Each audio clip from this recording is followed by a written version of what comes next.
There is so much talk about women's hormonal health, which is great. But even though it's a bigger part of the conversation, most women are left even more confused about what it means for them and what to do about it, which is not so great. This confusion ends now. An award-winning German nutrition scientist created a powerful herbal formula called Hormone Harmony, which combines 12 powerful adaptogens into one single capsule. Each of these ingredients is carefully selected based on scientific evidence, and it's been proven effective in clinical studies for women of various ages and hormonal profiles. And Happy Mammoth, the company that produces Hormone Harmony, is famous for its zero-compromise policy. No GMOs, artificial fillers or flavors, or any other junk. Only science-backed ingredients in amounts that are clinically proven. The company surveyed over 1,500 women to see how Hormone Harmony helped them, and the results are mind-blowing. 86% of women started losing weight, 77% say it improved their mood, and 100% said they're feeling like themselves again. Hormone Harmony has over 50,000 raving reviews from women all over the world, with 98% of them saying they'd gladly recommend it to their friends and family. For a limited time, you can get 15% off on your entire first order at happymammoth.com. Just use the code HAPPYME, HAPPYME, at checkout. That's code HAPPYME at happymammoth.com for 15% off your entire first order. This episode is brought to you by Nordstrom. Summer's almost out and fall's calling. Luckily, Nordstrom has everything you need for the season ahead, all under $100. Discover new arrivals from your favorite brands like Mango, Princess Polly, Wave, Free People, BDG, and more. Whether you're planning a last-minute getaway, heading back to class, or refreshing your office looks, you'll find the latest trends and beauty must-haves without breaking your budget. It's easy, too, with free shipping, free returns, and in-store order pickup. Shop today, in stores, and at Nordstrom.com. Welcome back to Cruising, sort of. This is Sarah Gabrielli, and we're actually going to be taking a bit of a break from airing new Cruising episodes this month and instead share a few other queer podcasts with you in our feed. We're starting with an episode of Shame Spiral, hosted by a friend of mine, actually, queer psychotherapist-turned-comedian Ely Kreimendahl. On Shame Spiral, Ely interviews other comics and creatives about shame. It's like one part comedy podcast, one part therapy session. I actually worked on Shame Spiral for a while and always loved editing it because I genuinely wanted to listen to it. I would organically have been a listener. I remember absolutely cracking up listening to this episode in particular, which is Ely's interview with comedian Robby Hoffman, who is now widely known for her role in season 4 of Hacks and also for dating and this year marrying Bachelorette Gabby Windey. This interview was recorded back in 2023, long before any of that. But if you like what you hear, you're in luck because Ely is finally coming back with season 2 of Shame Spiral this September. Keep an eye out.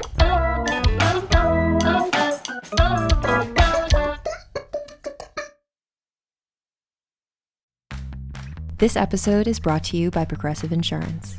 Do you ever think about switching insurance companies just to see if you could save some cash? Well, Progressive makes it easy. Just drop in some details about yourself and see if you're eligible to save money when you bundle your home and auto policies. The process only takes minutes, and it could mean hundreds more in your pocket. Visit Progressive.com after this episode to see if you could save. Progressive Casualty Insurance Company and Affiliates. Potential savings will vary, not available in all states. Think you have to spend big bucks or tons of time in the kitchen to make delicious food at home? Think again. When you use EveryPlate, you get restaurant-level deliciousness week after week with recipes like crispy buffalo ranch chicken and cheesy Mexican street corn hash. I'm telling you, these dishes are so good and so surprisingly affordable for what you're getting. You'll spend less on these flavor-packed homemade meals than you would on your normal groceries or at a restaurant. Don't you get tired of cooking the same thing over and over? You can up your dinner game in 30 minutes or less with EveryPlate's clear, easy-to-follow recipes. Thanks to EveryPlate's constantly rotating weekly recipes delivered right to your door, you'll always have the best answer to, what's for dinner? I like EveryPlate because I can see exactly what's going into my food without having to worry about complex recipes or big grocery bills. So what are you waiting for? Dig into these flavor-packed meals your household will love.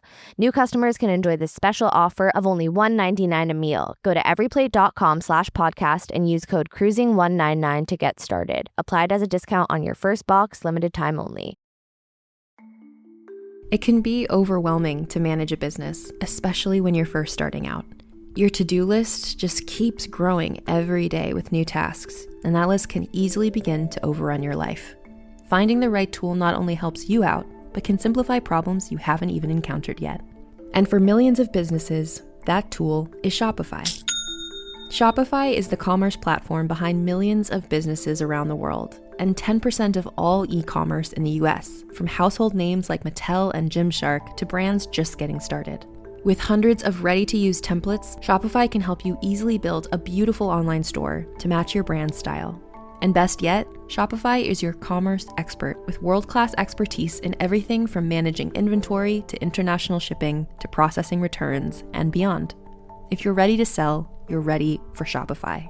Turn your big business idea into with Shopify on your side.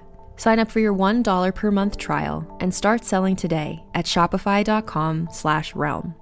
Go to shopify.com/realm. Shopify.com/realm.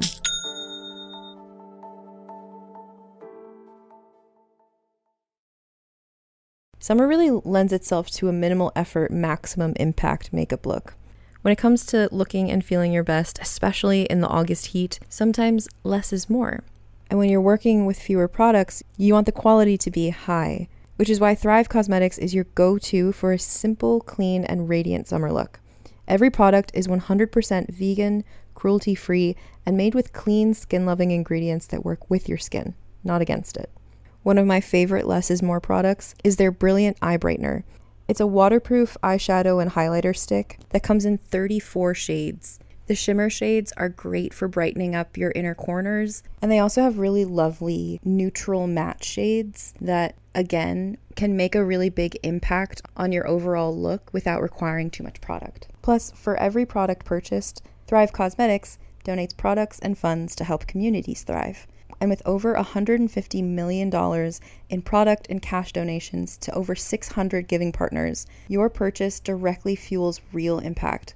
Maximize your look with minimal effort. Go to thrivecosmetics.com/thrive for an exclusive offer of 20% off your first order. That's Thrive Cosmetics, CAUSEMETICS.com/thrive. Hello and welcome to Shame Spiral. I'm Ely Kreimendahl, a psychotherapist-turned-comedian, and this is the podcast where I casually exploit my therapy background to interview guests about all things shame. I was so excited to have as my guest today, Robby Hoffman. Robby is a stand-up comic and a TV writer. She has written on some amazing shows on Workin Moms, The Chris Gethard Show. She has a 1-hour stand-up special called I'm Nervous, which you can watch on the Just for Laughs YouTube channel. It's so funny. I actually was on a show with Robby a couple months ago. Every joke made me feel like I was going to die. It was so funny. I could not breathe. And then I left that show and I was like, I have to get this person on my podcast as soon as possible. And I was so grateful and thrilled that she was ready to do it. We had such a great conversation. Robby is so interesting. She is queer and an ex-Hasidic Jew, grew up in significant poverty, which we talked about all of those things in this episode. You might think with that, combination of struggle, she would have a bunch of shame. No, she doesn't. She is pretty shameless in the best, healthiest kind of way. I learned a lot from talking to her about shame in this conversation. I think you guys will too. She's also one of those people that just like every single thing out of her mouth is either like really profound and or extremely hilarious. So I just could not have enjoyed talking to her more. I'm so excited to share the episode with you. My little shame spiral check-in for this week. Okay, here it is. So I am having some existential feelings about getting older. And I also have OCD, which I've talked about a little bit on the podcast occasionally. And so sometimes those two things come together in a really annoying way. And what happened this week is I was at an Airbnb because I was visiting my sister, and I woke up and the lighting in that bathroom was just different than whatever lighting I have here in Brooklyn. And I felt like I saw this is so silly to say, but I think it's probably pretty human. That's why I'm sharing it. I'm sacrificing myself because maybe someone will be helped by this or not. I don't know. Anyway, enough prefacing. So I looked in the mirror and I felt like I saw a line on my face that I had never seen before. And I remember out loud, I was like, what? What is this? And I just started obsessively scrutinizing it. Like, how did this happen? How did it happen overnight? Is it just from sleeping? Is it going to go away later? Are there more lines on my face that I've never seen before? And I must have been in the bathroom for like 25 minutes, obsessing, spiraling, feeling like this one line on my face just meant, I was knocking on death's door, just closer than I had been the day before, that I looked terrible, that everyone can tell how old I am, which I think that, like, being in the entertainment industry and in comedy, aging and navigating and accepting, embracing aging is hard for everybody. But I also feel like there's a certain extra oomph it has when you are in a public industry and surrounded by a lot of young people whose skin is just glows with the effervescence that only a 25-year-old can have.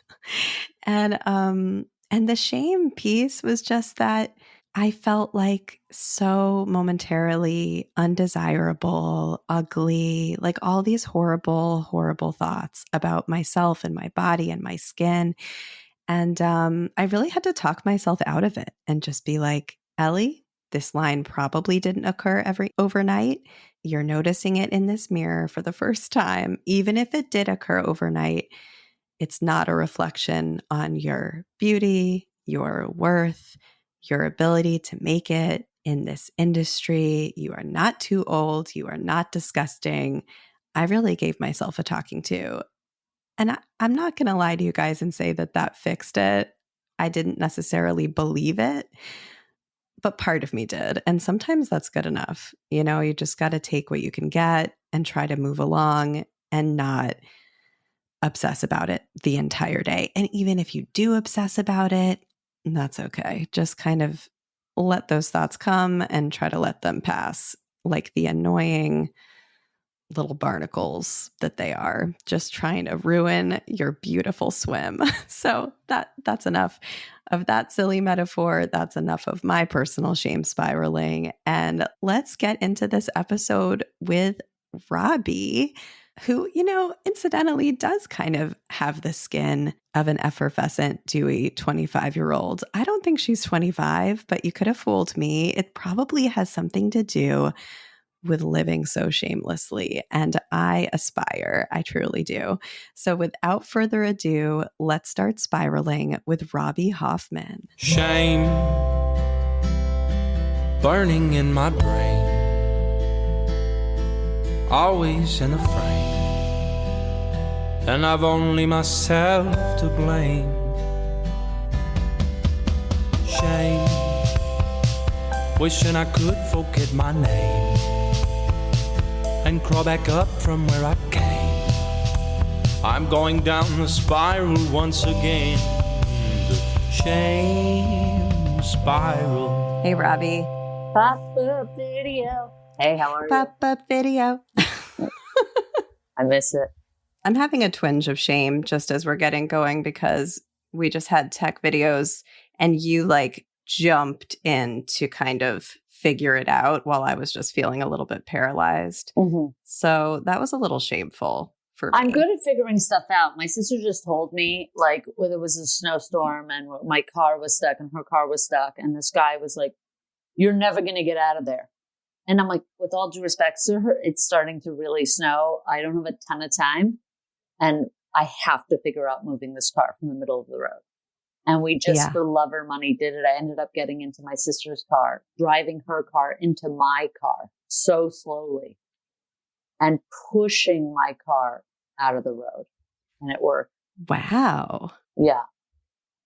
So that's pretty impressive. It's just like, guys, please, we don't have time for you to say something's not going to happen before I've exhausted every effort. So are you good in an emergency in general? I'm excellent in an emergency and terrible for the day-to-day. So massive calamity, no problem.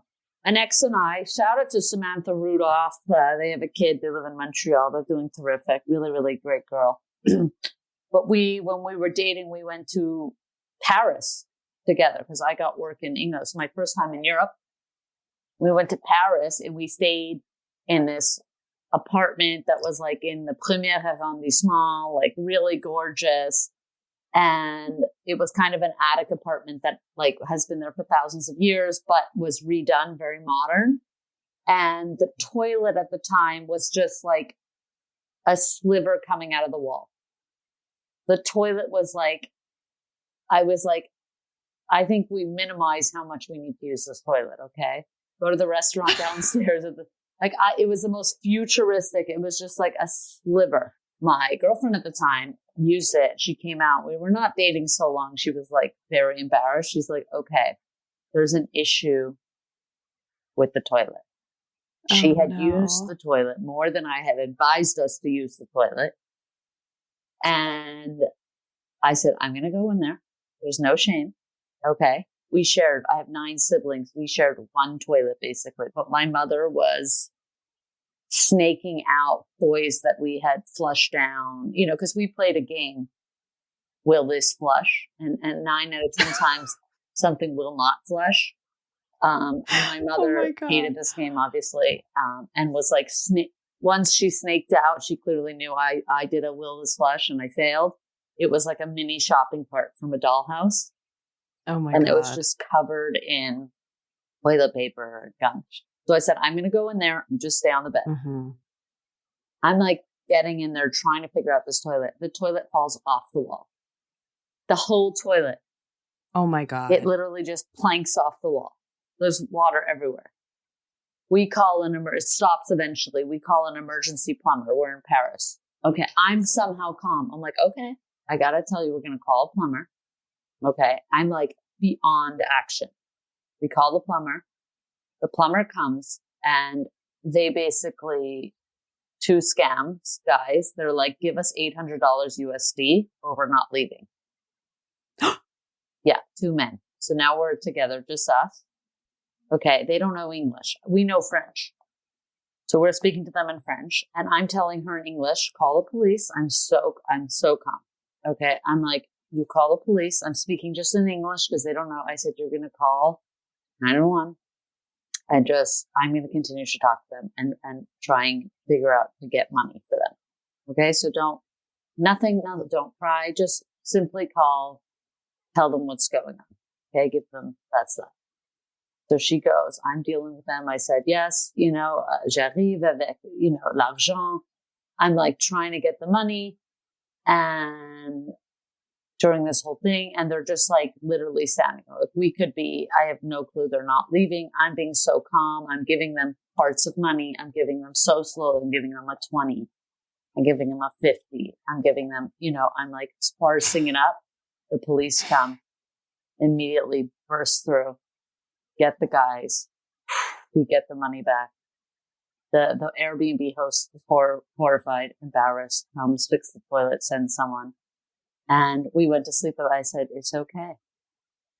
But a small email can send me for a day. A calamity I'm okay in because I think I've had so many massive calamities in life.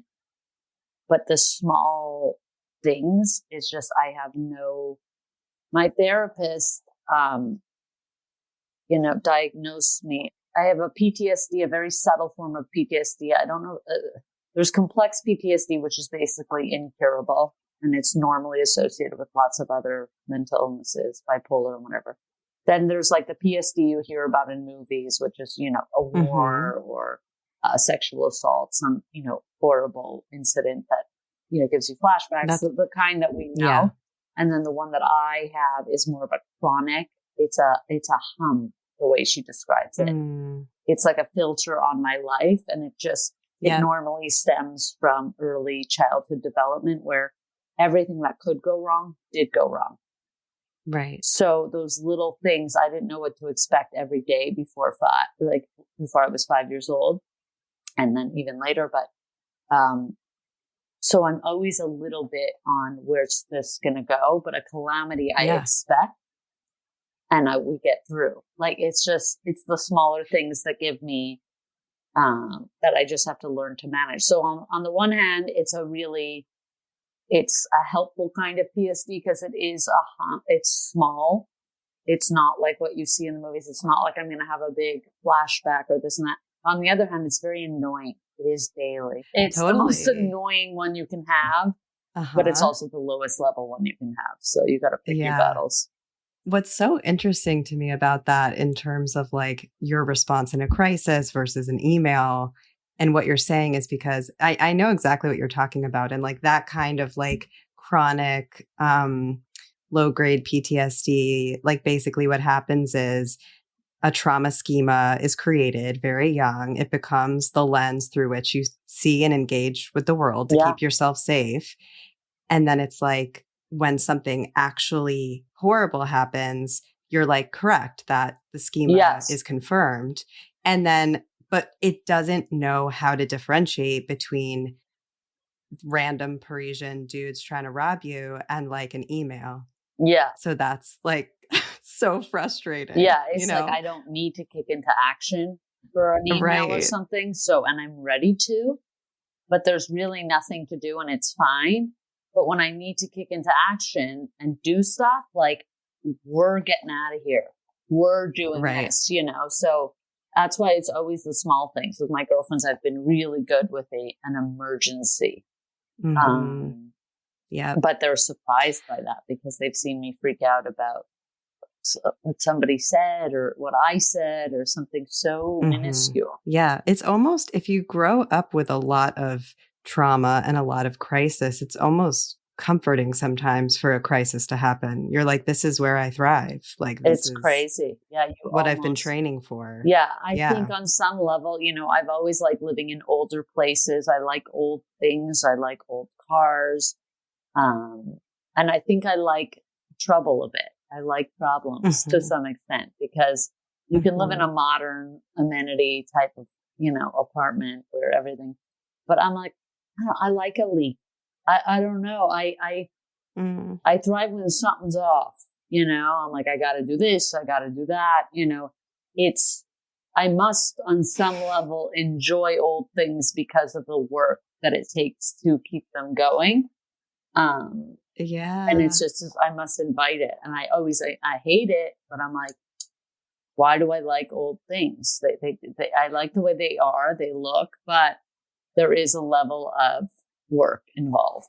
There's totally that. And then when you said that about like, I was thinking about like a creaky old apartment versus like one of those like modern kind of pristine condos.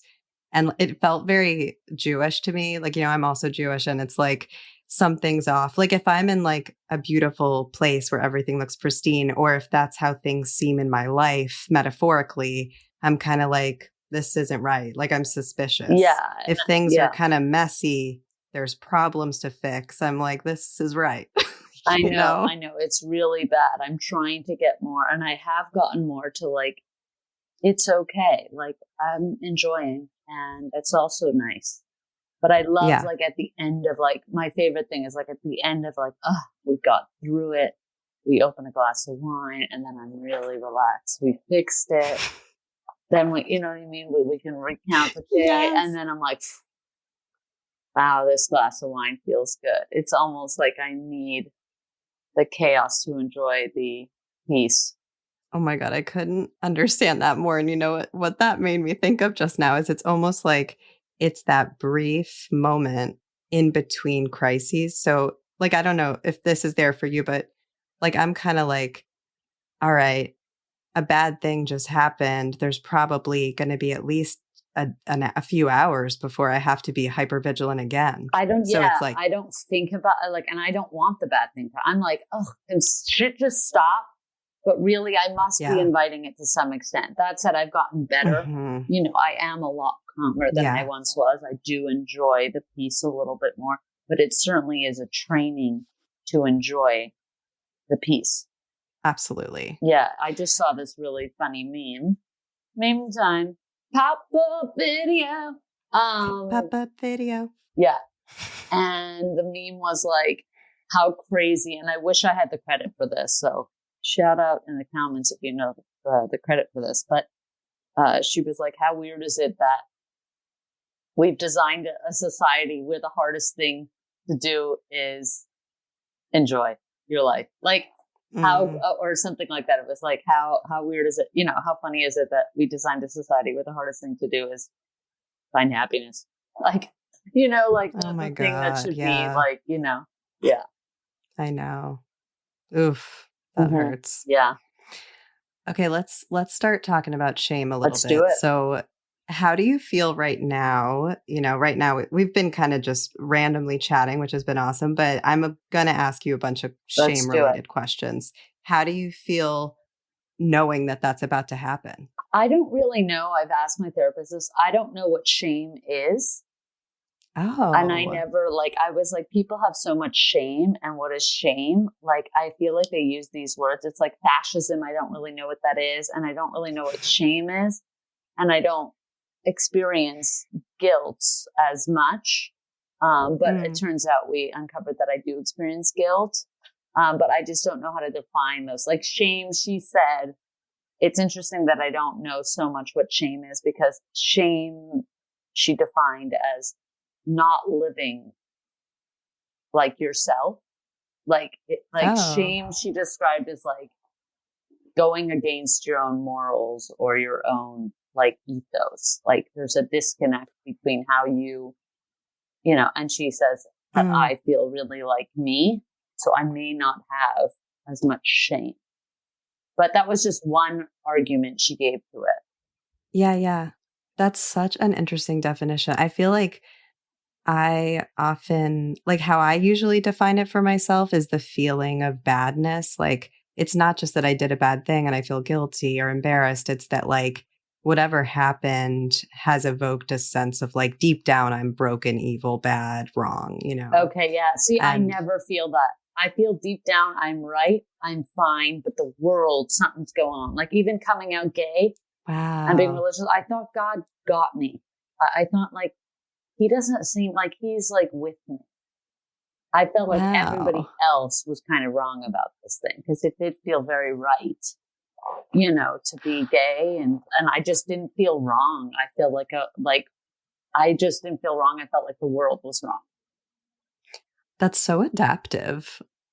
Like that's so healthy. Okay. You know? Yeah. I just like, I feel like, oh my God, I have to do this thing again, convince everybody. It's like, it's fine, guys. Like, it's not, you know, I don't know. I didn't want to be a harder thing. I was like, at the time, but I never felt wrong about it.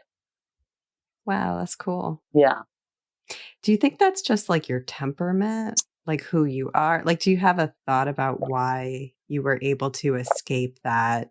I think a lot of folks growing up in the context you grew up, like Hasidic, correct? Yeah.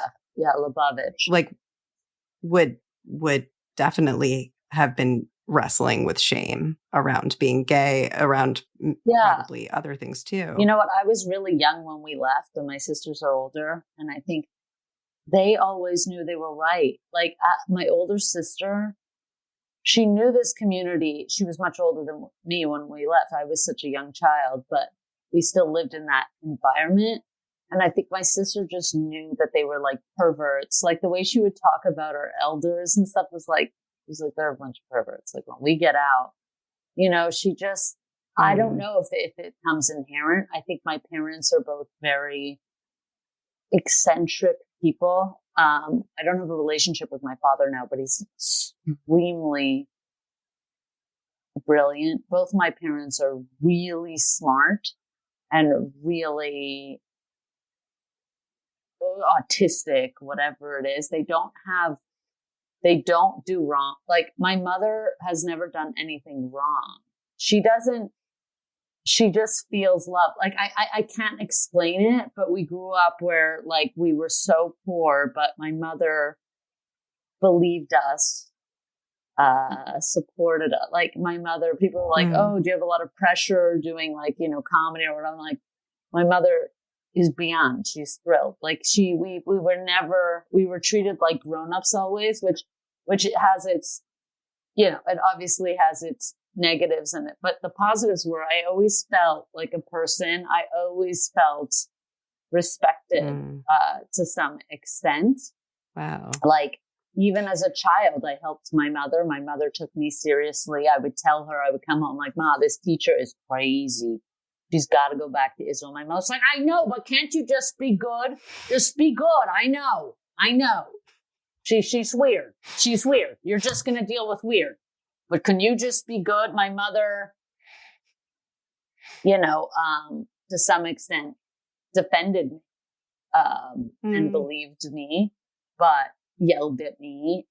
But, like if something that's really hard that my sister noted when we were moving the cars through the snow is that I didn't freak out. I used to call myself being like, I would have like, an old self of mine would have freaked out at me, like, you dumb fuck, like, you're dumb. You know what I mean? I would have like, but I don't feel that anymore. But that comes from my mother saying, when we did something dumb, she'd be like, dumb bunny. Because she really like, it's a terrible thing that she did, but she thought we were smart. And so when we did something stupid, she goes, you know better than that. You're not an idiot. So it's terrible that she did that, but it's also, she took us like very seriously. Yeah.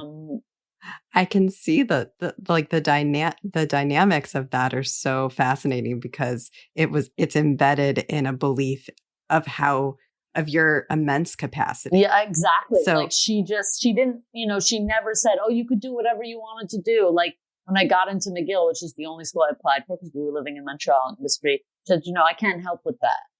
Financially, she was talking, but she never didn't think we could, like, she almost is unimpressed by what we've done because she's expected it. She's just like been like, yeah, my kids are, I don't know how I got, but my kids are pretty capable people. She became exactly the parent that we needed. My mother being a single parent to 10 kids for most of our lives, like, she didn't talk a lot. She did a lot. And that's the way I'm like, my mother went back to school once a week to get her bachelor's degree. I graduated McGill the same year. My mother also got her bachelor's. It took her 10 years, once a week, one night class every week for 10 years. Wow. And through the summer, she would take a class and she was gone once a week or twice a week. And she never talked about it, but we just saw her doing this. But she never was like, it's important to go to school and get your degree. She just did it. Like, she didn't instill that she would say, school's not for everyone. She never put any pressure. If you don't want to go to school, you want to go to a trade school. My brothers work construction, do that. But she's just going to do what she's capable of doing. And it's really amazing that we just saw somebody do shit. Totally. And it has worked out for us. We needed that. That's the parent we need because she knew we would be on our own. She didn't have to spread. She knew that she was sending her chicks out. And they would have to be fucking prepared for this world for love or money. But I don't think she knew that even consciously. I think that was just an instinct that she led by example. And she didn't talk a ton about things like that or what she expected from us. She just respected us. I mean, that can be more powerful than talking. Like some parents say a lot about how you're smart, we respect you, blah, blah, blah. But then all the more sort of subtle messaging says otherwise. Said so much. Looking back, I realize it more and more because she never said I was smart, but she did. Like and many times she did. She'd be like, that's really clever. Or, if I wrote a story in school, she'd be like, you wrote that? Or my mother, you know, my mother, and now she really gloats and stuff like that. Like she tutors high school students in English at one point. One of their workbooks had a short story that I wrote in 9th grade as like an example of a story. You know, as like a local put together textbook. And she goes, "That's my daughter. Wait." Aww. And she was so excited. The other day, I was just, you know, she was just flipping through Canadian TV, and I did a small gig there. I actually did a festival that I hated. I did this festival in Winnipeg. And I got COVID and I lost out $25,000 on an acting gig that I booked, and I can't lose $5. God. Okay, I don't have the temperament to lose money. Okay, so I lost 25. I booked a big part, my first big part, and I tested positive for COVID because I got it at this festival.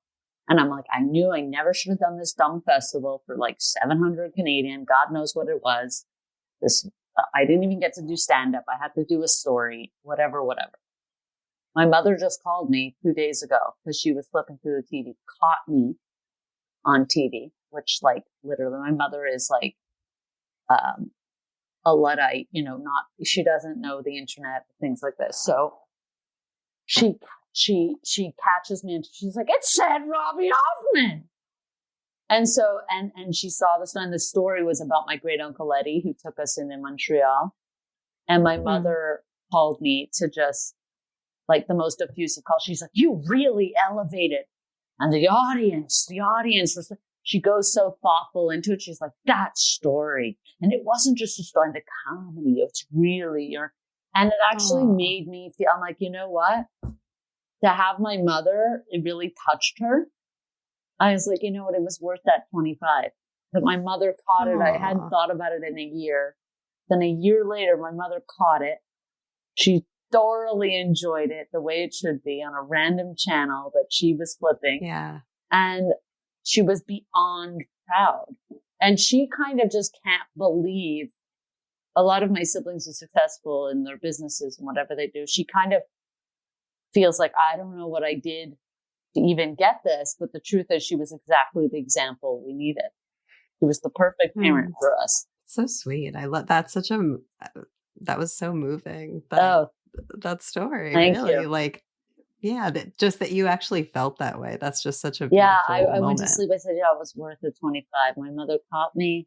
This like means the world to her. Like she loves TV and culture and art. And she said, you know, she never talks bad about others. She said, I caught the few before, but yours was really, really elevated. And she just couldn't believe, she said, you know, it would just, so it made everything worth it that my mother caught it and loved it and enjoyed it. And got to have a moment of loving her kid.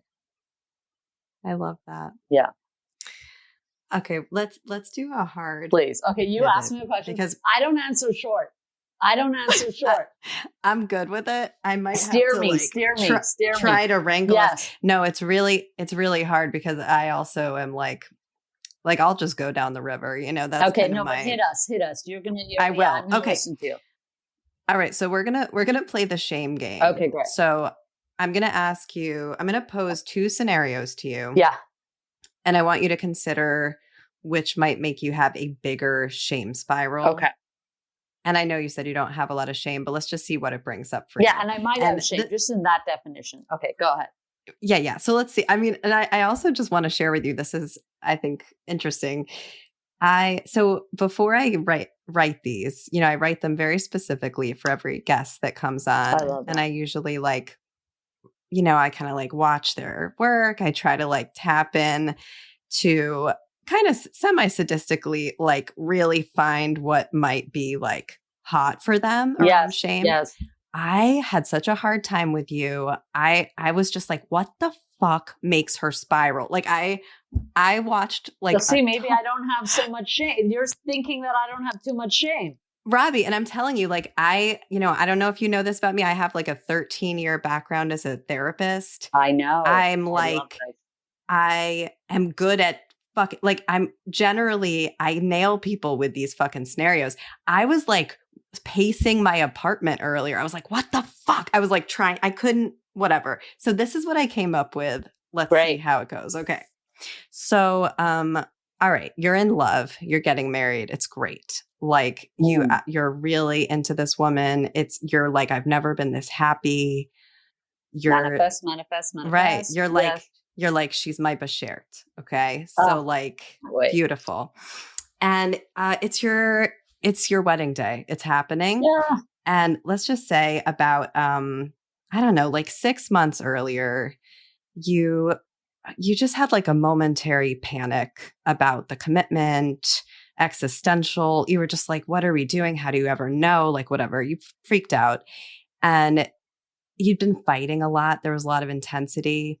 And you just you drank too much. You have a really dark moment where you just text like an old girlfriend and you get into like you're just clearly flirting. It escalates. It's like not cheating necessarily, but you're kind of like, remember that time we fucked at the blah, blah, blah. Like it's like almost cheating. You know what I'm saying? So then, and then you kind of do sext a little bit at the end. And then you wake up in the morning, you're like, what the fuck is wrong with me? You know, you call the ex and you're like, never, that should never have happened. I'm deleting your number, blah, blah, blah. And then everything is going good with your fiance. And you don't tell her because you decide it's going to be more hurtful to her. It's never going to happen again, whatever. So it's your wedding day. There's some issue with the photographer or something. Your fiance is like, do you have their number? You're like, here, take my phone, like, you know, whatever. And then, you know, you don't even think anything of it. Then you're in the ceremony. You are literally under the huppah. The ceremony is happening. And in the middle of it, she's just like, I can't fucking do this. Like, I can't fucking do this because I saw the texts in your phone. And like, I can't believe you betrayed me like this. This is literally everyone's like around you. And then she walks out and she's like, calls off the wedding. Yeah. So that's scenario one. By the way, such a scenario. It's the fact I so respect. I'm like, wow. Okay, what do you want me to answer about that? Well, now you have to, and now I'm giving you a second scenario, and you have to pick which would be worse for you, basically, which would be more shameful. Okay, and I will tell you that texting like that, I consider cheating. I do too. I was so that would never. There's not even a prayer that would happen. And I would never go to sleep at night. Not like it just would not happen. You just wouldn't do it. So, yeah. No. Yeah. But I consider that cheating, and I just would not. No, I would fully consider it cheating so too. Go to the second one. Second one. Yeah. So if you would never do it, just kind of imagine a world where you would, you know? Yes. Okay. I am. All right. Here's the second one. Okay. So similar-ish scene, like you have married this woman. She's the love of your life. It's great. You are having a stupid fight and you're just kind of like in a mood where you're just being your worst self and you're not apologizing. You're refusing. You say something really hurtful. You're like, fuck you, blah, blah, blah. And then you go sleep on the couch. She goes to the bed for the night. And you have one of those moments where you're like, I know that I need to be the one to go upstairs right now and be like, I'm sorry, you know, but you just don't want to. You're just like, I will apologize in the morning. I just want to go to sleep and be bad. And then you wake up and your wife has like died in her sleep. And that's how you left it. That's brutal. I know. So what, I have to pick the best of these two? No, it's like which I'm assuming most would give most people a fair amount of shame. So it's more like shame. What would make I don't you know how to define shame? I would feel really like heartbroken. Like that's different. So I would say just because you were saying like you're confused about the shame. Like I would say with these, of course, heartbroken in both. It's like which would make you sort of carry a feeling of like, I have done something so wrong, like I am bad, you know, and like in a way that might be hard to let go. The dying one for sure. I think the stakes of the dying one. Mm-hmm. I so believe in trying to like at least kiss goodnight. Mm-hmm. And you know, like even if we put a pin in something and just like, you know, say goodnight. I don't know that I would go to sleep. I've had some bad nights, but I do try and say goodnight. Yeah. There's a few times that I guess I couldn't. I'm trying to think with my, you know, big ex, but I don't know if I ever, maybe we didn't kiss, but I still said goodnight. I don't know. That one, yeah, the death one. The other one would be so embarrassing, the wedding one. It would be like, I can't even, that would be like, I don't know if that counts as shame, but I would be beyond mortified. Yeah. And embarrassed and horrified. And I mean, yeah, because I've got in trouble for texts that aren't that. Like, I can't even, never mind getting to texting. If another girl texts me, it could be about a dog. It could, like, that's not like, I've had women fucking fuck my shit up over just talking to somebody. And really? I'm not talking about, oh yeah, my ex, like, didn't even like me to have friends, really. Like a new friend who was gay, even if like she was butch or whatever. She's like, well, you talk to her weird. It's like, oh my God, that's so problematic. Yeah, no, it was really, really bad. But so I don't even go near what like, I'm even cautious talking to others. You know, so that would be horrifying. But I would probably think she was like, you know, I'm trying to think what I would text. Like, yes, if I was cheat texting, like what you're describing. Okay. But I would have a girl walk off the altar for something a lot less than that. And then I would be annoyed with her. Wait a second. Like, she's like, I'm saying like, if in my scenario of yours, it would never get to me sexting. But let's say she got mad that another girl texted me. Like that would happen in my life. Like if another girl texted me, literally not flirty, just like, hey, I'm coming to your show on this or that. Like, why is she coming to your show? Like I've been like fucking fucked up from shit like that. Robby, is this like some of your shit? Like, are these the kind of women you date who are like, I guess, control you like that? I mean, that's like, yeah, no, I've had some like people. I think the women I date are very worried that I'm out and what like I do. I happen to be like one of the most loyal people. I don't cheat, not because you shouldn't cheat. It's just literally, I'm really very monogamous naturally, I feel. Mm-hmm. And when I'm with one person, that I've done that. That's why I'm with you. And that's just the way it is. But my ex cheated and was cheated on. And so she lives in a world where like everybody's cheating, but like I literally I'm not. Yeah. Like, because she knows she cheats, she must think, oh, I cheat. Oh my or God. Something. That's when we got to, you know, in the relationship where she was coming from this like cheating maniac. When you date women, we are in the battlefield. It is not for the faint of heart. Mm-hmm. I could come home at any moment when I'm in a relationship. I'm not currently, but when I'm in a relationship, I could come home. I could have had a beautiful day and come home and my shit is popped off. I've had no clue what's gone down. But they will, and you know, you're going to find out. You need to date better women. This is fucked up. This is fucked up. But this is women, you know, we have to be honest about who women are. They will take you down. Robby. They will. No, I'm kidding. I feel like we need to talk about this another time offline. We do need. Okay, that's like, it does not need to be like that. Lesbian women. I'm talking about dykes. I was a full dyke until I met my husband. And did you not see some shit? Have you been through war? I've been shit. I've been through shit. Yes, of course. However, there were many years where I thought what was normal, what was just women, what just had to be, was just dating people that did not know how to engage in a respectful, conscious way. You're totally right. Well, looking for if the Bashert is out there, I'm in no mood for chaos. Literally, let's take a walk. I'm in no mood. No. And I'm not texting and I'm not cheating. So I don't know what you're coming from, but it's just not happening. I think I'm very comfortable with temptation. Like growing up kosher, like I was kosher till my late teens, maybe 18, 19 years old.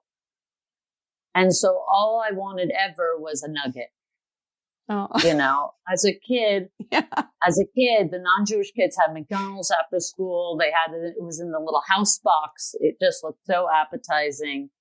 And I was going home to my mother's stew, and my mother would make a crock pot this big. Until the crock pot was done, we would have that 3-4 days in a row. Yeah. But now looking back, I love my mother's stew. It's like hearty potatoes and carrots and beef and, she made us such good meals. I kill for now, but she was like, you eat, we didn't eat junk food. My mother cooked every day. So, but I just wanted a nugget. Oh yeah. The idea of dipping into honey, it seemed bizarre. What a weird combination. I bet it's amazing. But the kids would walk by our house, the smell would go away, and I was full at the end of my mother's meal. I was not thinking about food anymore. Yeah. I'm okay with not having everything I want.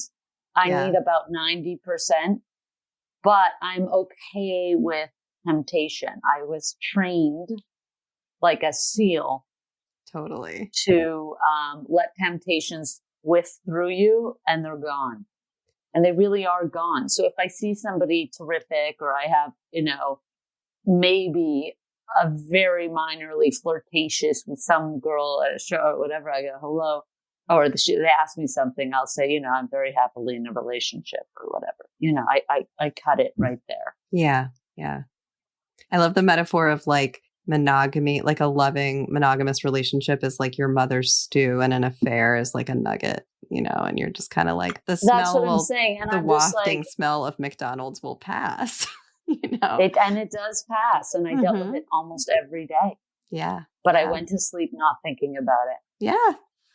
So I really like that. And the stew, to just take the metaphor even further, it's like, it was like nourishing. It was delicious. You were like, I didn't love it then. Now I love it. Now you love it. It's interesting. As a kid, I wanted processed foods. I wanted we didn't have processed foods because it was expensive. The cheese we had, the American cheese we had was a block of cheese that had paper between each slice, it's I know like, what you're talking about. But now I'm like, that's like, it's like organic. Like my mother just accidentally raised us well, just by doing like actually our food was like organic, probably good, just local food. Because it was the cheapest to buy a big block of cheap.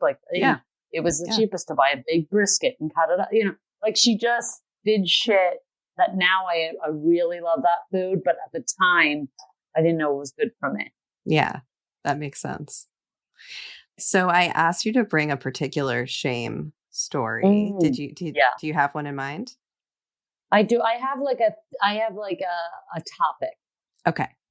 Like something that brought me a lot of shame, but it's not a point of pride. It's something I talk about all the time now. It's like annoying and I'll never stop talking about poverty and that sort of thing. But I think money growing up, being the poor kid was very, very, very difficult for me. And I did have a lot of shame about my house. I remember I had a friend come over because when we moved to Canada, I went to a private Jewish school that I went to for free on subsidy. And that's when my mother would be like, can't you just be good? You're there. It's a good school. And that's it. So just listen to her. I know, but that's the rule. You have to listen to her. I'm like, Mom, it's just a pop quiz. What are they testing in a pop quiz? Tell me what they're testing. Oh, I know, I was daydreaming. If the story was interesting, we would have listened to it. But it's like, give me 10 minutes to go over the story. I'll know your questions. What's the pop quiz? Okay, I wasn't listening. It doesn't mean I don't know the story. I literally don't know it. I didn't listen. It was terrible. And so it's not like I'm dumb. It's like, it's a pop quiz. What are they, what are they learning from a pop quiz? Nothing. They're just tricking us. Yeah. It's like, let me go over the story and then we don't need to do this pop. Like, I don't, the pop quiz would fucking, it's like, Ma, every test I get 100. Why? Because I study for the test. I know it. Pop quiz, I get 0 because classes, it's impossible to listen to this lady reading the story. Yeah. The It's injustice of a pop quiz. It's just, what are you testing in a pop quiz? Why? Nothing. Yeah. You just, who was listening and who was daydreaming? I'm daydreaming, obviously, because we're in this prison cell. Yeah. You know, you got this teacher reading a story about cholera in this shtetl. I mean, it's like, no, yeah, the Jews, they all died of cholera. I'm sure that's how it ended, but how many. Oh my God. So my mother would be like, you just be good. But I think the shame of it was all my friends were rich. The whole school was rich. Oh my God, really? Basically. And I was on welfare. And I almost told nobody that until teenagehood. And I just, I did have a friend come over and she's still a lovely person. But she came over and she was like, your house smells. And it did. It literally did. My great uncle Eddie pissed his pants all the time because he took us in and he was very old. And yeah, it was really, and now I love nice things. I like rich things. I always keep stuff neat and I can see why that is and I enjoy. But yeah, being poor and being left out of things. I remember the school didn't handle it. I'm sure it's different now. But one story I've shared before, but I'll share it here, was we used to have pizza lunch, which was like, I don't know, twice a year. It was like for breast cancer or whatever. It would be $2. You get a ticket, you get a slice of pizza, and you get like popsicle for dessert, And I would try and hit my mother up for this, the morning of. I'd like, hey, Ma, like looking good, like, can we talk about money? If I could get, this is like an extra $1 or $2 lying around the house. It's pizza. And she's like, I made you a lunch. You get out of here. Get out of my house. She made a lunch. It's good. It's fresh.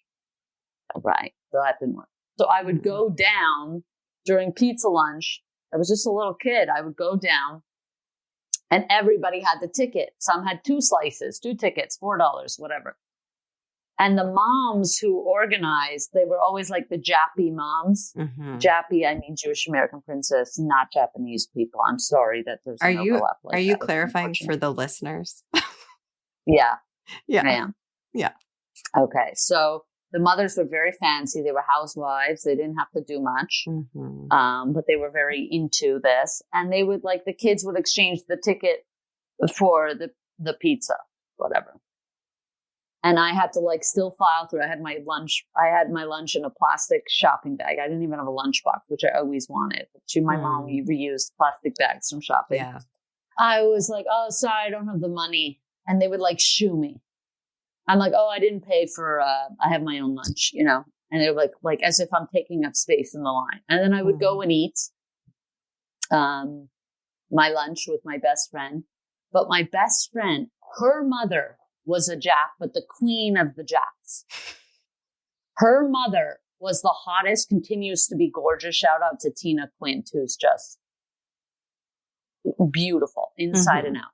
So this lady is the hottest, coolest lady of all the moms, but she comes from nothing like me. Oh. She was from a little French town in Trois-Rivières or something, Quebec.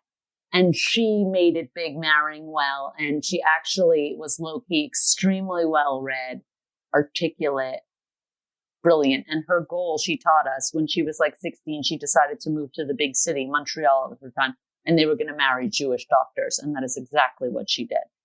Damn. And she held her shit together and she did carpool every morning and she drove her second husband, my Ally's stepdad, who's also an incredible person. He bought this little red convertible and she ended up just driving around in that. She would pick us up and she's gorgeous, hotter than any of the moms, the most popular. And she let Ally, her kid, be a tomboy like me.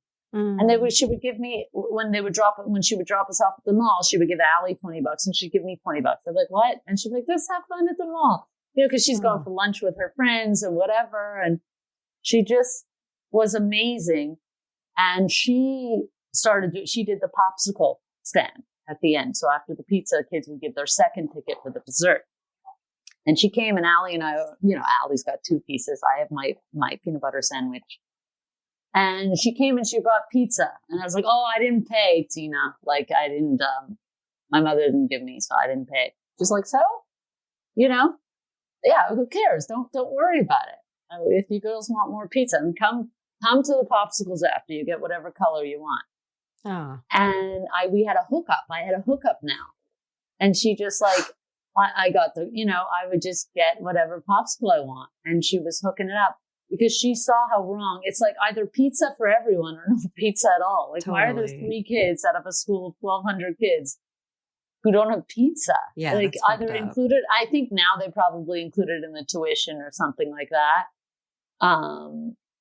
It's obvious I didn't not want to raise money for breast cancer or whatever. It was a thing that my mother was not going to give us $2. So, yeah. But Tina was really, incredible in that way of just, she was as gorgeous as she was kind. And she never, Allie came over. I came over there all the time, and just a really, really wonderful person. Mm. Yeah. My mother couldn't take me prom dress shopping. My mom is very much a bookworm, and, kind of like an old, she's just not with it. She's, in that way, but Tina's just, so yeah, my mother gave Tina $250 to buy me a prom dress, and I went with her, and it was so fun. And she thanked her. She said, thank you, Tina. I can't. Like, they were so opposite sides of the track. Yeah. But their kids were friends, and yes, she was always very kind about my mother. We had this group bat mitzvah, which I ended up pulling out because the money, we couldn't afford the money. But in the beginning, my mother was trying to swing it. So they had I was going to be in the class group bat mitzvah. And all the Jappy moms got together at Tina's house. They lived in a mansion, gorgeously decorated. She also sewed, and she was just amazing. And I was like, really? And Tina called my mother. She said, bring Rifki, because Allie will be there. They'll play downstairs together. Come to the meeting. She knew my mother wasn't going to go to this meeting for organizing a bat mitzvah. So she said, come, I'll pick you up, and the kids will play downstairs. Like, what's the difference? And Kenny will take you home, her stepdad. Mm-hmm. And so I went over, and Allie and I were playing, and then we decided to sit on the stairs and watch the meeting. And my mother, who literally is wearing, she looks like an old Russian lady, like brown pantyhose, her slippers, her, she's hearing impaired. She has hearing aids. She's, and all these moms are like, well, who's going to do flowering? Tina's sitting at the front, and she goes, Connie, to my mother, sit with me. She has my mother sit next to her, even though there's way more popular women around. Yeah. But she just put my mother, who's totally fish out of water, and being trying not to be so big. She took one cookie on her plate, and, trying to deal. And they were like, oh, the flower arrangements, and who's going to do the venue and this. And then they got to the parshas or the haftorahs of oh, well, the girls each have to say a speech about something, that means something to them. Maybe it's Lashon Hara or whatever. And Tina looks at my mother and said, maybe for the writing part. My mother said, yes, I would love to do that. My mother is that's where she kicks in. Yeah. Is literature and Torah she knows, and she knows all. She goes, okay, and she goes, and they were all like, oh, thank you. Literally, they don't know parshas. They don't know. Yeah. Yeah. The actual bat mitzvah part. And my mother ended up getting a big role that she would look at all the girls' papers and help them find something meaningful to say. Mm. And it's just, I always remembered that. It was one of the first people I met, goodness comes in, and, rich, but goodness is, it's just about if you're a good person or not. I don't know. There's not much to that story, but just this lady, including my mother, and finding them. Yeah. I mean, I feel like there is a lot to that, because it's there's this landscape where in so many ways, like feeling ashamed of your apartment and like the pizza. Yeah. I mean, all of those things, like where you could easily have felt just like such a blanket of shame. And then I feel like what this story makes me think of is that it's like a disruption and like an example of something that is very discrepant from that. And like this adult treating this other, your mother, with like respect and mutuality, humanity. Like that's so powerful as you're sort of internalizing all the shit that you're seeing. Yeah, I'm like, we're so poor compared, but she removed some of that shame. Yeah. You know, and she just removed some of that shame by just like finding my mother's really smart. That's actually really helpful to this group. Yeah. You know? Yeah. And, like my mother doesn't know about flowers, but she certainly knows about the Torah and she certainly knows how to write. So it was just, she removed a lot of the shame. I think she could feel my shame inherently and she never made me feel bad about it. I was kosher at their house. She was always making me mac and cheese when they were eating, you know. She was always like, I would stay for dinner and she would make me something kosher. I stayed for dinner all the time and she always had something kosher, even if they were eating non-kosher. Yeah.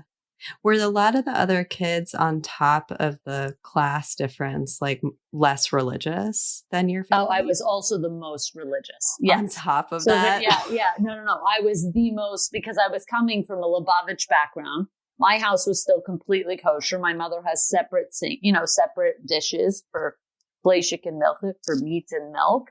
And all of the people at this new private school were like conservative, you know, almost conservative in like a traditional American way, but they weren't very Jewish practicing. They did the holidays and they had the outfits for synagogue, but I was kosher, which was a huge discrepancy. They were kosher, maybe some of them in the house, or they would order non-kosher and use paper plates. You know, I was kosher inside and out of the house. I dressed, you know, for the beginning of that school, my tunic was long. Like I dressed differently. They were wearing much shorter. I was eventually able to get a little bit, you know, to get short, but that took years. Yeah. And I did all the holidays and I went to a very Orthodox synagogue. So I didn't go to the fancy, like show up in your September outfits, you know? So I was the most religious and the poorest. Yeah, that's a tough combo. And just feeling like othered. And then you were queer too. Yeah. And like, did you know you were queer? Like when did you? Zero idea. I was very kid-like for a very long time. I really, you know, now looking back, I guess I could see stuff, but I really wasn't ever attracted to my friends. I didn't have that thing, you know, so I didn't know for a long time. I fell in love with a very different girl in CEGEP, which is Montreal. It's like a pre-college. You graduate in Montreal, you graduate grade 11, and then you do CEGEP for 2 years, and then you do university only 3 years. Oh, anyway, so it fills those gap years. But yeah, she was Catholic girl, Italian. She wore a lot of like she was a punk. She graffitied. She was, you know, really different than the kind of preppy girls that I knew. And I fell in love with her. I didn't know really what was going on, but I was kind of boy crazy in high school. I liked attention. So I don't know if it was that, but I hadn't had a crush in high school or something. I guess even the boys I liked, I didn't really like. I just liked attention. Like, I was very kid-like emotionally, even if I was giving hand jobs and whatever else. I just like doing it to do it. Like I was experimenting, but I didn't feel much about it. Yeah, I get it. You know, and kissing her the first time, it's like, oh my God, like this is a kiss. Versus the other ones, I'm like, just get through it. Wet, you know, like, but I still was like, I hooked up. Like it felt good to like run back to my friends. Yeah. I also had a really good personality in high school. So I was friends with a lot of rich girls and the other poor kids. There was a couple other, nobody was as poor as me, but there was still poor kids in the class. Maybe there was one person as poor as me, but really not, because we were like, me having 9 siblings just like added, like even if they lived in a similar neighborhood, they weren't as packed in as we were or something. Like It was very clear how poor. But those other poor kids, I always felt like there was a little resentment that like, oh, I'm not like, but they were like just not fun. I don't know. It had nothing to do with them being poor. I loved going to these mansions. I liked the pool. I just had so much fun with these, and they kind of like trugged me along, even if I was poor. Like as we got to high school, they're like, listen, we know you're not going to be able, but maybe my parents are going to put through, you got to come on the trip, and they would like cobble together so that I could be included for stuff. That's so sweet. Yeah. Cause they're like, come on. I'm like, guys, it's not going to happen. I got to a point where I was like, Mom, you've seen, my mother's not giving me $200. Like, look, you can come over and see this conversation with my mother. Hey, Ma, I need $200. We're going to New York. Get out of my room. Nice doing business with you. Like, there's nothing. It's not gonna happen. It's not gonna happen. So then, like, other people's parents would be like, we really want you on the trip. Let me talk to your mother. But my mother didn't like handouts either. So sometimes she would, she'd be like, no, she's staying home. That's the way it is. So. It was just, but I had the chutzpah and I had the, personality. To kind of belong ultimately. Yeah. So, and you were saying earlier that like, now you love nice things, like you like you like luxury and stuff. And it's like, love it. Is there anything present day that can still trigger any of the like insecurity or shameful feelings you felt around money and financial insecurity? Like, does that pop up ever for you? Yeah. Now when I'm flashy, like I just traded my 40-year-old 1983 Toyota Corolla, which is a collector's now. I know it doesn't sound like much. And I bought a 2007. What year was that car? 1983.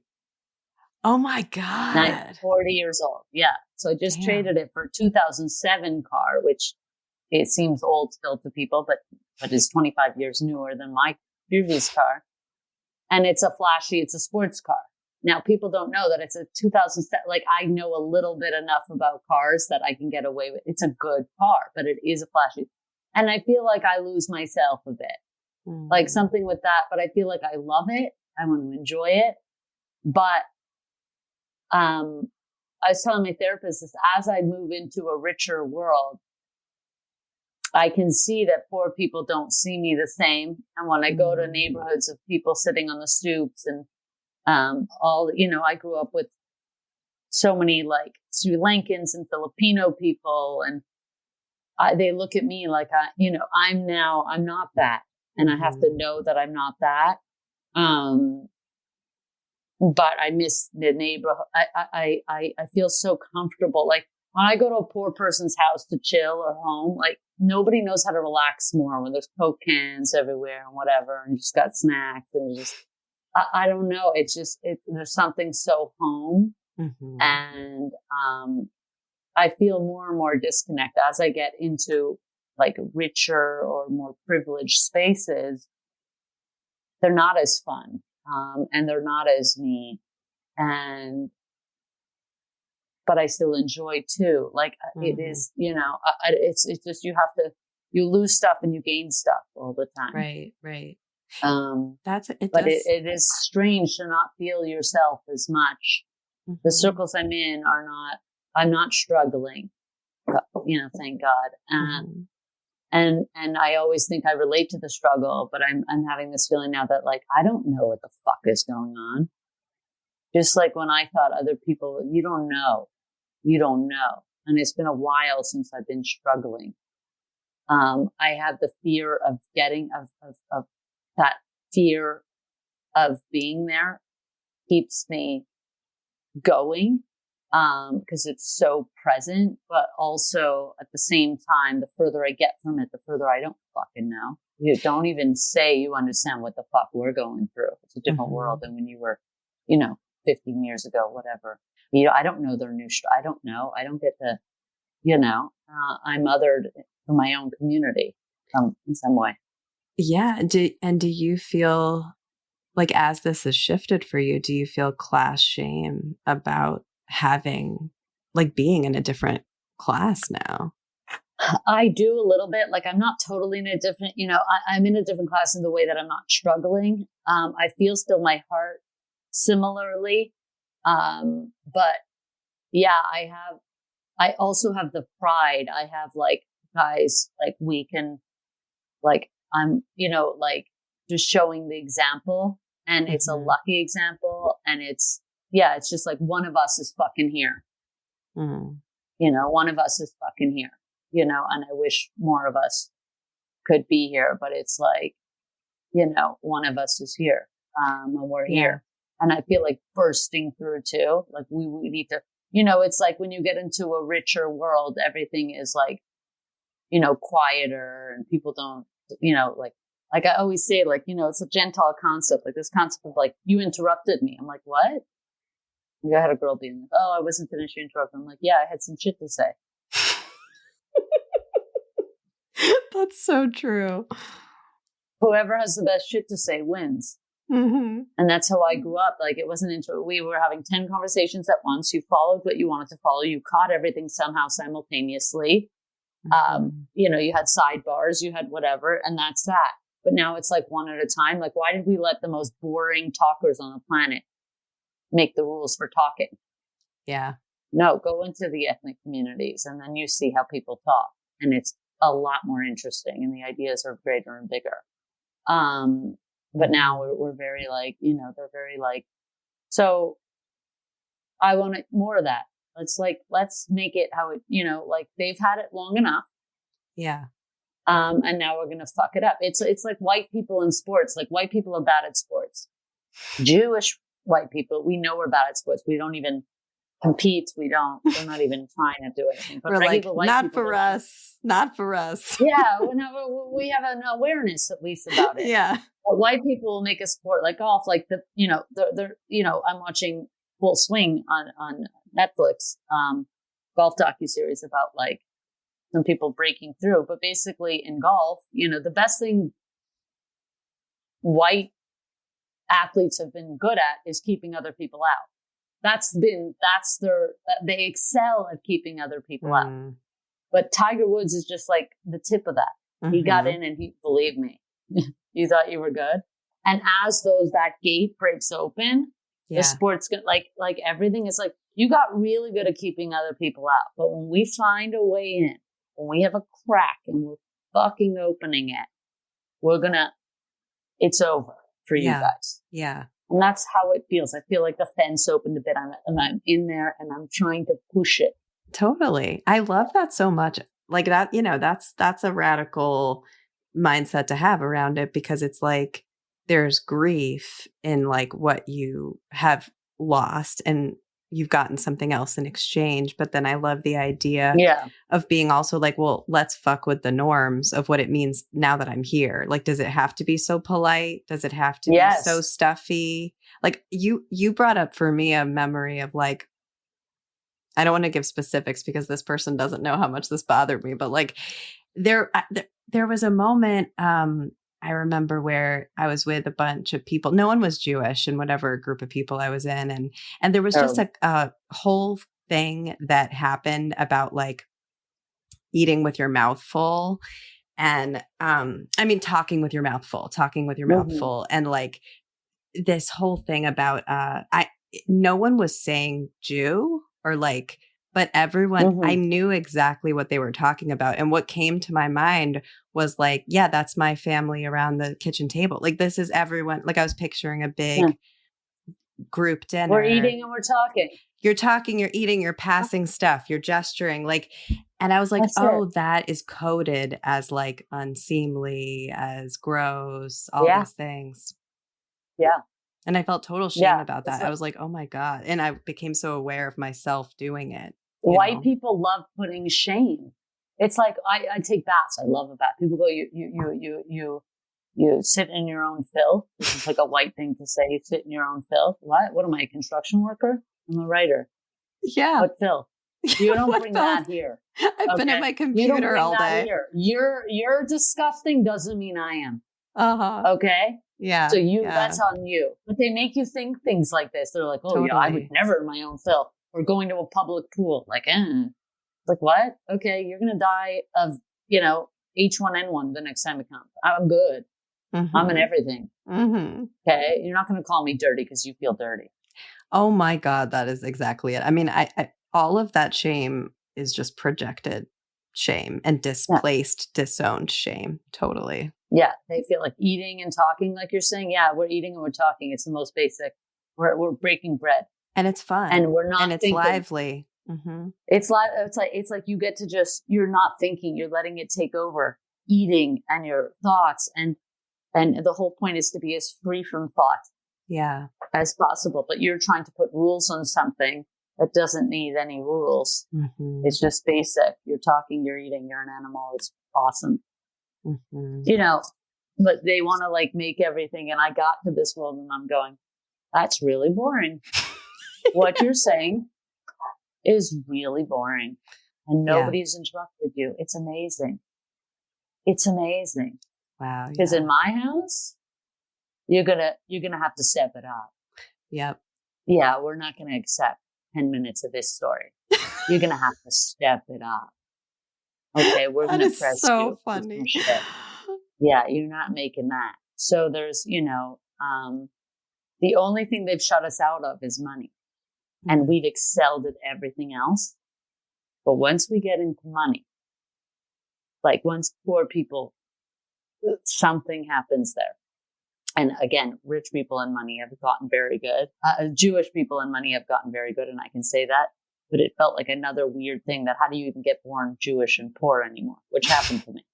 It seems obscene, outlier behavior. Mm-hmm. But once, and so I had a leg up of being Jewish and white that I could more easily access. And that's a privilege, massive privilege in itself. But once other people have axed it, it's over. We're going to be talking, these board meetings you're having. Oh, there's going to be fights. Oh, we got some shit to say to the boss. You better believe it. Mm. Yeah. Stacy with her fucking parking stories and dropping off her kids. It's over. Nobody's listening, bitch. It makes me think so much about, I didn't grow up here in Brooklyn, but my grandparents did, Brooklyn and the Lower East Side. And, just a lot of loud, poor Jew New York energy. Yeah. Even though that's not how I grew up at all. My parents were like upwardly mobile. I grew up like upper middle class, but it just made me think of my grandpa when you're like if we were trying to get to something, like he would, and he was like the warmest, most incredible man, but he would be like, what's going on here? Like, get to like, are we done? What is it? So just what happened? What's the punchline? It would just, it was very open and you knew that you were loved. It was like, I respect you. I want to know where we're headed. It's, I feel like there's not as much intimacy in this politeness. And I find that really interesting, And it stifles conversation. I read an Atlantic article that was like it was talking that overlap talking. It actually heightens an idea. The idea that, I say something, you say something, it's inspiring and we get over here by the end of it. But when you shut an idea or you stop, you end up here. Yeah. It doesn't get anywhere because people aren't able to go with their whims of excitement of feeling inspired that something happened to them. There's this other idea that I talk about where it's like white people, regular white people, they have this thing about not to make this all about me. Like, have you heard this? When somebody says a story, like I'll say a story, then you'll be inspired. Something relatable in your life happened. You share it. And then you might feel bad about that and be like, oh, sorry, not to make this about me. And I'm like, huh? You're about you. I'm about me. Like, I don't know fuck about you. Don't talk about me. Like, I don't even know how we got here with that thing. Like, be about you, bitch. Yeah. I don't know about you. And own it. So, but we made it weird to be about you. Like, I want to learn about you from you. I don't know about, and I'm going to tell you about me. I don't even understand how we got here, but we made people, they'll find ways to shame anything. So they'll find ways to shame that you made a story about you. You didn't make it about you. You were inspired by something that happened to you that this person shared. It's beautiful. That's so true. It's almost like I shouldn't, I feel shame that I've taken the floor. And if you do take the floor, make something about you. It's kind of like, I hope that's okay. Like, I hope I didn't, it's like very ridiculous. like, as if, here's what I think's so wild about it. It's as though we don't all have the human impulse to make it about ourselves, to be understood, to be known. Like, it's like, how dare I acknowledge that was my desire? You know what I mean? I know. And it's so weird. The whole point is like, I want to show the world who I am. Yeah. Like I've cultivated, I'm like excited. I'm excited about it. I like who I am. I want you to know who I am. Yeah. And I want to know who you are. Like, I don't know how we got here where that was a weird thing to do, but it's coming up. It always comes up. And I go, I don't know fuck about you. I'm thrilled to know this about you. How would I have known that unless you shared it? You know you. I know me. It just basic. And what is intimate or stimulating in being in a conversation with someone and they just let you go on and on about yourself forever? They never tell you what's exciting to them in that moment about who they are. Like why is that interesting? It doesn't make any sense. It doesn't make any sense. It really doesn't. It's all backwards because these people don't have nothing interesting to say. So they find ways to justify that actually is bad to talk about yourself because they don't have an interesting thing to say. So they've made it like seem like, oh, they're actually killing because they don't have anything to say about themselves anyway. Mm. So now they get to look like high up. They get to be like, pat themselves on the back that they're winning the conversation game. Bitch, you never had nothing to say. That is so fascinating psychologically that it's all sort of a defense against an inner existential emptiness. Like they don't know who they are. They don't like who they are. They don't have nothing to say about themselves. So they made it impolite. The rule that you don't. Yeah, they made it impolite to share about yourself because they don't want interesting people to talk about themselves. God, I feel like you're so right about this. Yeah, they actually stifle interesting people. And a lot of it's a way to silence a lot of interesting people or people who face adversity, who are poor, who are in this, and they found a way to stifle and to shut them out and to remove their voices by saying it's impolite to hear them. Mm-hmm. Yeah, and that the preferred topics of conversation exclude them kind of by nature of what those things are. Of course, money. You don't talk about, I just worked in a kid's room where they said, they were going to do, I sometimes help PBS out. They knew how to get me good. But they're like, as you know, Robby, food insecurity. I'm like, all right, what do you need? But, a lot of rich writers in the room and they were doing a story about a vacation. And I said, I don't, the vacation story, I don't really know much about that. Maybe a kid's first time on an airplane or something like this. But they said, well, we won't mention money or whatever that, I said, I would love to do a story like, winter break at home, which most kids do, but, they said, we won't mention money. And I said, why aren't we mentioning money for 5-year-olds? Mm-hmm. Why do we give them shame? There's no kid I knew growing up who didn't know about finance, about that they were tight, they were not tight. Money was, they're living in close quarters. They don't have their own room many times. They're living in a 2-bedroom and a 1-bedroom. They're hearing their parent, like there's no differentiation between a parent space and the kid space. Mm-hmm. And so now they have to watch television where they don't see money mentioned at all. They must feel crazy. Yeah. They must feel crazy and ashamed that, everything is copacetic on these screens when at home they hear money every day. But you've made it rude for them to articulate the stress they have. And so they have to hide from an early age. I didn't hear about money in the rich. In every poorhouse, I said that we'd be like, well, you're poor. Well, you're poor too. Well, your family's on food stamps. Mm-hmm. We went at each other. I'm talking 5-6 years old. Yeah. So to pretend that's not happening only increases shame, which white people, I guess, love to have. Mm-hmm. Because they that's the only struggle they have is this shame thing. And I'm growing up and I'm going, what the hell is shame? Yeah. And we're going, what is shame? But that white people talk about shame all the fucking time and we don't know what's going on with it. Yep. Yep. We're just like, this is the circumstance of our life. Yeah. It's horrible. It's embarrassing. It sucks, you know, but we're like, it is what it is. We say that a lot. Yeah. It is what it is. Oh man. What you're saying about money and like the sort of the crazy making nature of hearing, like as if kids are not privy. Here's the thing. The only kids who are not privy to those conversations are kids where there's no financial insecurity, because then it's invisible. Yeah, it's invisible. This is not uncommon, but like I am much less financially secure. I'm basically downwardly mobile as an adult. Like I'm much more financially, a lot. Yeah. I'm financially insecure in a way that I did not experience as a kid.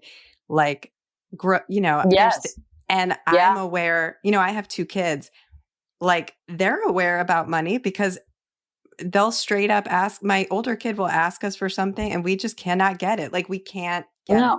And truly, I have so much shame. Like I'll have a fleeting shame moment about that because that just wouldn't have happened in my house. Like when I was a kid, I just got shit. And, but I'm just trying to recognize that as like garbage and like let it flow out because it is garbage. Fine. The kids are like, it's fine. Like I was going to school. I'm like, guys, I can't afford it. Yeah. It's not going to happen. I'm like, we can't afford that. Are you out of your fucking mind? You're my gosh. This is what I just wanted to tell you that is so crazy because I don't know if you'll know about this because you don't have kids right now, right? No. You don't have kids. No. Okay. So me and my partner, our minds were blown because he grew up like very poor. And so we have very different backgrounds class wise, and he knows a lot of stuff that I don't know. But we last year or a year, whatever, it doesn't matter. Our kid briefly went to a private preschool in Park Slope for just grade 3, because it's not free, New York City, whatever, Jewish preschool. And the families there, I pray none of them are like listening fucking this, but like so upper class. Like everyone owned a fucking brownstone. Like we rent an apartment in Kensington. It was very different vibes. And at their birthday parties, they all did this thing where the invitation was like, no gifts, please. And we were like, no gifts? Like what? No gifts? And now my kid just goes to the local pre-K, like in our neighborhood. And birthday parties are normal. Like you get a present for the kid, even if it's a small present. And we realized it was like a weird rich people thing where like, don't, Bob, like, no, like we don't need anything. And it's like so fucking weird.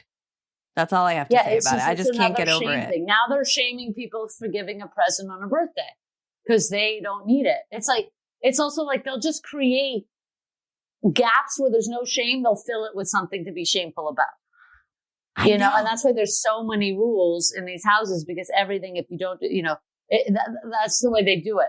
Oh, and Robby, here was where the shame came in. I knew there was a detail. We had our kids' party before we realized that. So we did not say no presents.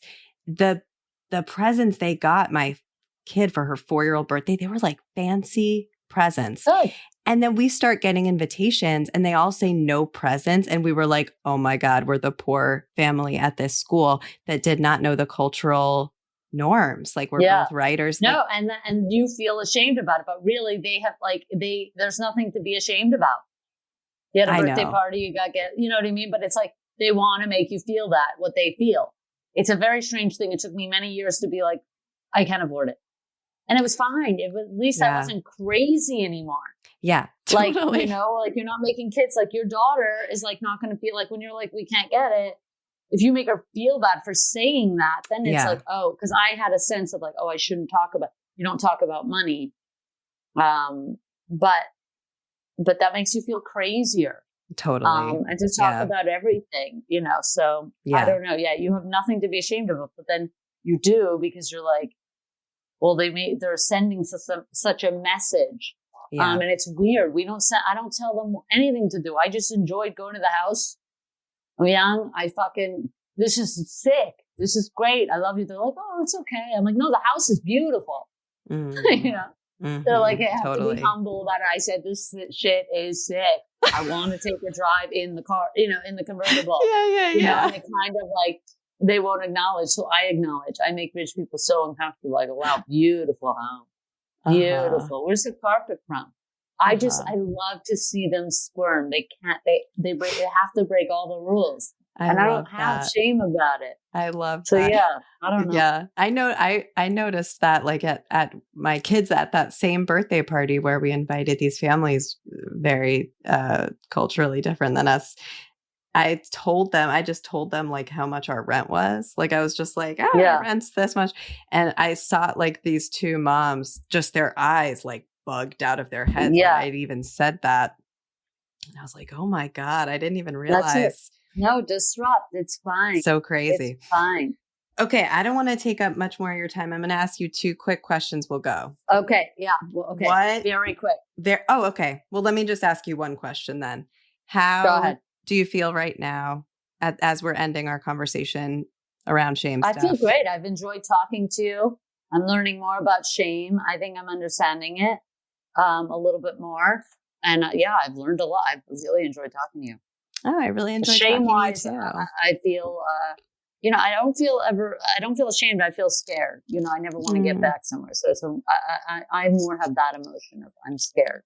Yeah. That's a whole other thing that I'm sure we could talk about forever as Jews. Scared forever. I adore you. All right. Bye, Robby. Thank you so much.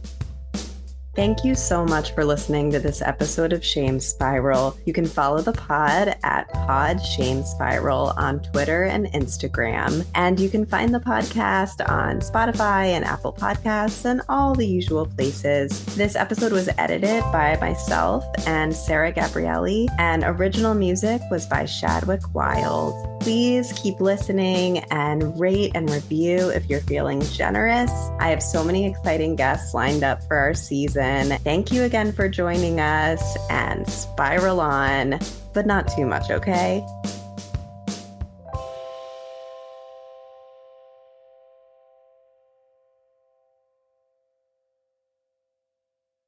It's ticklish business any way you look at it. Come on, we'll stick together. Love movies? Love classic movies? So do we. Ticklish Business is the podcast where classic film is discussed in modern times. Hosted by me, film journalist Kristen Lopez, and my co-host, author Emily Edwards, we dive into the golden age of cinema with fun, heart, and serious expertise. As published film historians and lifelong classic movie buffs, we bring insider insights, deep research, and lively debates with a variety of special guests, ranging from celebrities like Holly Madison to TCM luminaries Dave Karger and Eddie Muller, and even family members of old Hollywood legends. Subscribe now to Ticklish Business on your favorite podcast app, and let's talk about old Hollywood today. Look, we all know there are a lot of celebrity interview podcasts out there, but there's only one: Happy, Sad, Confused. I'm Josh Horowitz, and I'm the host of the show, so I'm a little biased, but truly Happy, Sad, Confused is the place for nerdy and intimate conversations with all your favorite actors and filmmakers. From Andrew Garfield and Scarlett Johansson to Christopher Nolan and Quentin Tarantino. For over 10 years and over 700 episodes, Happy, Sad, Confused has broken movie and TV news every single week. That's because I ask all the questions I want to know, and more importantly, you want to know. Casting what-ifs, backstage stories, acting pet peeves, and much more. So whether you're into superheroes, prestige TV, or just the coolest actors and directors alive, you're going to learn something in every episode.